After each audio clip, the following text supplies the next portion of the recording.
नसीब का लिखा। 15वीं सदी की यह कहानी है। किसी एक गांव में बहुत ज्ञानी पंडित रहता था। पंडित आजू बाजू के सारे ही गांव में बहुत प्रख्यात था और इसी वजह से धनवान भी। पंडित का परिवार ज़्यादा बड़ा नहीं था। पंडित अपनी पत्नी के साथ अपने बहुत बड़े घर में अकेला रहता था, क्योंकि पंडित को कोई बेटा नहीं था और एक बेटी थी जिसका विवाह पास के गांव वाले एक श्रीमंत लड़के से हो चुका था। पंडित ने शादी से पहले अपने होने वाले दामाद की अच्छे से जांच पड़ताल की थी और अपनी बेटी का भविष्य भी ठीक से पढ़ा था। तब जाकर उसने बेटी की शादी की थी। लेकिन चंद सालों में ही पंडित का दामाद बुरी आदतों के चंगुल में फंस गया। जुआ और शराब की बुरी लत ने उन्हें सड़क पर लाकर रख दिया था। अपने बेटे की ऐसी दुर्दशा देखकर पंडित की पत्नी काफ़ी दुखी होती थी और अक्सर पंडित को कहा करती थी, तुम जाकर उनकी मदद कर आओ।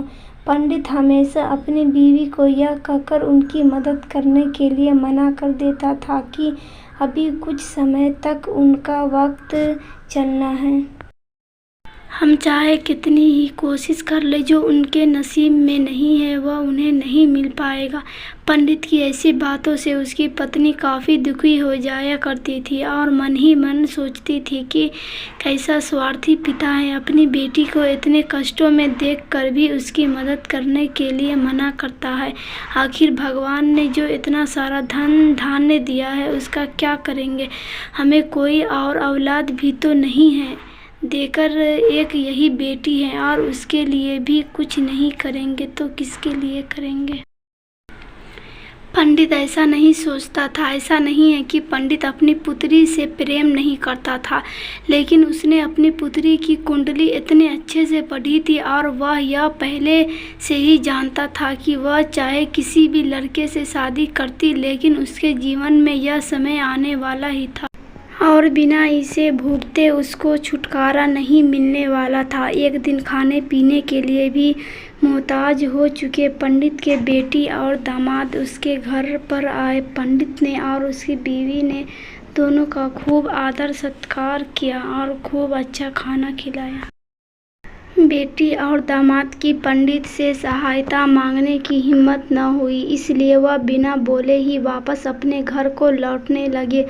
लेकिन माँ तो माँ होती है। पंडित ताइन से रहा नहीं गया और बिना पंडित की इजाज़त के उसने चोरी चुपके बूंदों के लड्डू बनाकर उसमें सोने के सिक्के रख दिए और बेटी और दामाद को दे दिए, ताकि बेटी और दामाद की कुछ आर्थिक सहायता हो सके। पंडित ताइन यह भी जान गई थी कि बेटी और दामाद शर्म के मारे उनसे मदद नहीं मांग रहे थे, इसलिए उसने बेटी और दामाद को भी लड्डुओं में छिपे सिक्कों के बारे में कुछ नहीं। जाहिर सी बात है कि जब वो लोग घर पर जाकर लड्डू खाएंगे तो उन्हें उसमें सोने के सिक्के मिल जाएंगे। इस तरह बिना उनके मांगे ही उन तक मदद पहुंच जाएगी। सोचकर पंडित ताइन मन ही मन अपने बेटी की मदद करने के लिए खुश होने लगी। पंडित के दामाद और बेटी उन दोनों का आशीर्वाद लेकर अपने घर के तरफ रवाना हो गए। उन दिनों गाड़ियाँ तो होती नहीं थी, घोड़ा गाड़ी या बैलगाड़ी चलती थी। पैसे न होते तो और चीज़ों की लेन देन से भी व्यवहार होता था। बेटी और दामाद का गांव पंडित के घर से कोसों दूर था, फिर भी पैसों की कमी के चलते वह चलकर अपने गांव की तरफ निकल पड़े। थोड़े दूर ही चले थे कि पंडित की बेटी के पैर में मोच आ गई और अब उसको चलना भी मुश्किल हो गया। पंडित के दामाद ने जब देखा कि उसकी बीवी अब बिल्कुल चलने में सक्षम नहीं है तो उसने एक टांग अपने घर तक किराया पर ले लिया। दोनों पति पत्नी टांगों में बैठकर घर तक पहुंच गए, लेकिन टांगे वाले को देने के लिए उसके पास पैसे थे नहीं, इसलिए पंडित ताइन जो बूंदों की लड्डू उन्हें दिए थे वही किराए के तौर पर उस टांगे वाले को दे दिए। टांगने वाला बूंदों के लड्डू को लेकर वहां से चला गया। टांगने वाला अपने घर की तरफ जा रहा था, तब उसे एक हलवाई की दुकान दिखी। उसने सोचा कि थोड़े से बूंदे के लड्डुओं से मेरे घर के लोगों का पेट थोड़ी भरने वाला है। इससे अच्छा है इन बूंदों को लड्डुओं को बेचकर उनसे कुछ चावल खरीद लेता हूँ।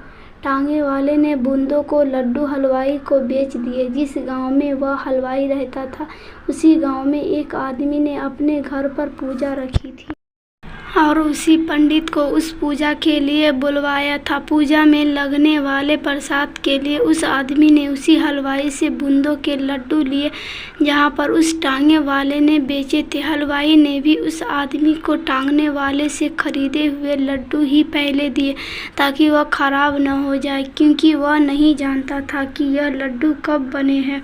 पूजा खत्म होने के बाद दक्षिणा और बूंदों के लड्डू लेकर जब पंडित अपने घर आया और खाना खाने बैठा तो प्रसाद में लाए बूंदों के लड्डू खाते वक्त लड्डू से सोने का सिक्का निकला। इस घटना को देखकर पंडिताइन की आंखों से आंसू बहने लगे। पंडित ने जब पंडिताइन से उसके रोने का कारण पूछा तो पंडिताइन ने पंडित को सब कुछ बताया और पंडित से उनकी बातों पर भरोसा न करने के लिए माफ़ी मांगी। पंडित ने पंडिताइन के आंसू पोंछे और कहा कि तुम्हारी तरह मैं भी हमारी बेटी को बहुत प्रेम करता हूँ, लेकिन अगर हम उसकी अब मदद करते हैं तो दामाद हमसे हमेशा ऐसे ही मदद की अपेक्षा रखेगा और अपनी बुरी आदतों को कभी नहीं छोड़ेगा। पंडिताइन भी अब पंडित की बातों से सहमत हो गई। 2-3 महीने बीत गए। पंडित के दामाद और बेटी फिर से एक बार उसके घर आए और इस बार उनकी परिस्थिति पहले से बेहतर थी, क्योंकि पिछली बार खाली हाथ जाने के बाद दामाद ने नया काम शुरू किया था और अपनी सारी बुरी आदतें भी छोड़ दी थी।